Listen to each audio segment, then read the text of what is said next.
আসসালামু আলাইকুম প্রিয় ফুটবল ফ্যান্স। ইউরো ফাইনালের আগে ওভারঅল দুটো দল এই টুর্নামেন্টে যে লেভেলের ফুটবল খেলেছে নিঃসন্দেহে বলতে পারে যে স্পেনকে অনেকে এগিয়ে রাখবেন এবং স্পেনকে পরিষ্কার ফেভারিট হিসেবে অনেকে দেখছেন। তবে এই জিনিসটা ভুলে যাবেন না, গত ফাইনালও কিন্তু ইংল্যান্ড হেরেছে।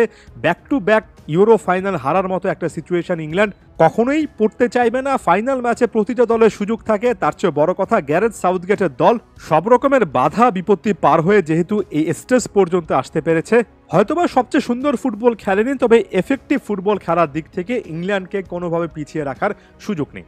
এ ম্যাচের কয়েকটা কি পয়েন্ট নিয়ে আলোচনা করবে এবং শুরুতে স্প্যানিশ দুর্দান্ত অ্যাটাক লাইন সম্পর্কে কথা বলতে হবে। লামিন ইয়ামাল, নিকো উইলিয়ামস এদের সম্পর্কে নতুন করে কোনো কিছু বলার নেই।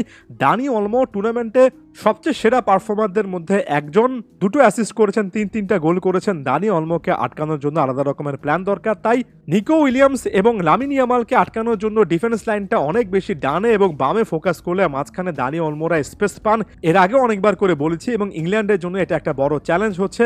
আলভারো মোরাতার কথা ভুলে যাবেন না, মোরাতা হয়তোবা শুধুমাত্র একটা গোলই করেছেন, তবে স্প্যানিশ ক্যাপ্টেন যে পরিমাণ ব্যাকট্র্যাক করেছেন, যে পরিমাণ পরিশ্রম করেছেন, তার ওয়ার্ক রেটের প্রশংসা করতে হবে।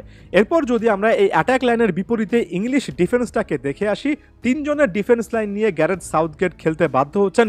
লুক শর ইনজুরি সংক্রান্ত ইস্যুর কারণে ব্যাকআপ লেফট ব্যাক তিনি যে নেননি, সেটার কারণে অনেক সমালোচনা হয়েছে। তবে সাউথগেট একেবারে ভেবে চিন্তে নাকি এমন টাইপের সিদ্ধান্ত নিয়েছেন। বিশেষ করে ট্রিপিয়ার অনেক ম্যাচে লেফট সাইডের উইংব্যাক পজিশনে যিনি খেলেছেন, তার ডিফেন্সিভ অ্যাবিলিটি এতটাই ভালো যে লেফট ব্যাকের ওই পজিশন থেকে তাকে যদি ফিরিয়ে আনা হয়, অর্থাৎ চারজনের ডিফেন্স লাইন তৈরি করা হয়, তাও তিনি ভালো করবেন। গ্যারেথ সাউথগেটের এমন একটা আশা নাকি ট্রিপিয়ারের উপর আছে।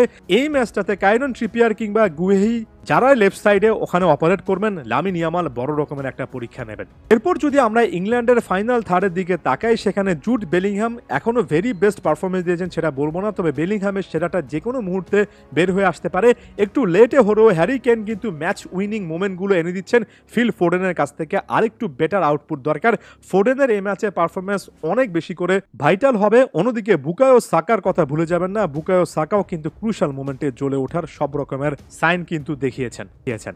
আমরা যদি এই মুহূর্তে স্প্যানিশ ডিফেন্সে চলে যাই, সাসপেনশন কাটিয়ে লে নরম্যান্ড এবং দানি কারভাহাল ফিরে আসবেন, এটা স্পেনের জন্য বড় রকমের একটা প্রাপ্তি।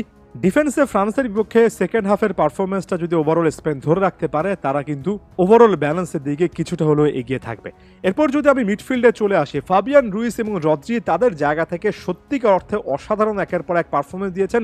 রদ্রিকে নিয়ে তো আসলে নতুন করে আর আলোচনা করার কিছু নেই, রদ্রি যে কতটা ওয়ার্ল্ড ক্লাস ফুটবলার সকলেরই জানা। তবে ফাবিয়ান রুইস কতটা আন্ডাররেটেড ফুটবলার ছিলেন সেটা কিন্তু তিনি এবার প্রমাণ করলেন। দুটো গোল, দুটো অ্যাসিস্ট, এটা মূল ব্যাপার নয়। ফাবিয়ান রুইস যে ব্র্যান্ডের ফুটবলটা খেলেছেন, যে স্টাইলের ফুটবল খেলেছেন, যতটা পজিটিভ থিঙ্কিং দেখিয়েছেন, যেভাবে নো ননসেন্স ফুটবল খেলেছেন, এক কথায় এ ফাবিয়ান রুইস স্প্যানিশ এই দলটার এবারের ইউরো যাত্রার অন্যতম সেরা একজন সেনানী। ফাইনালে তার কাছ থেকে আরও একটা ব্রিলিয়ান্ট পারফরমেন্স অবশ্যই দে লা ফুয়েন্তে আশা করবেন। ইংল্যান্ডের মিডফিল্ডে কিছুটা হলেও ইম্প্রুভমেন্টের সুযোগ আছে। ডেকল্যান রাইস ওভারঅল ভালো খেলেছেন, তবে জাভি সিমন্স যে গোলটা করেছিলেন সেমিফাইনালে নেদারল্যান্ডসের জার্সিতে, সেখানে কিন্তু ডেকল্যান রাইসের একটা ভুল ছিল, তার থেকে বল কেড়ে নিয়ে কিন্তু জাভি সিমন্স গোলটা করেছিলেন।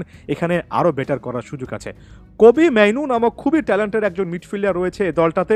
জুড বেলিংহামকে ফাইনাল থার্ডে অনেক সময় অপারেট করতে দেখলেও অবশ্যই মিডফিল্ড বা সেন্টার মিডফিল্ডে তার একটা ইম্প্যাক্টের জায়গা আছে। ইংল্যান্ডের মিডফিল্ডটাকে অনেকটুকু পিছিয়ে রাখছি না, তবে ফাইনালটা জিততে হলে আরেকটু বেটার পারফরমেন্স দরকার।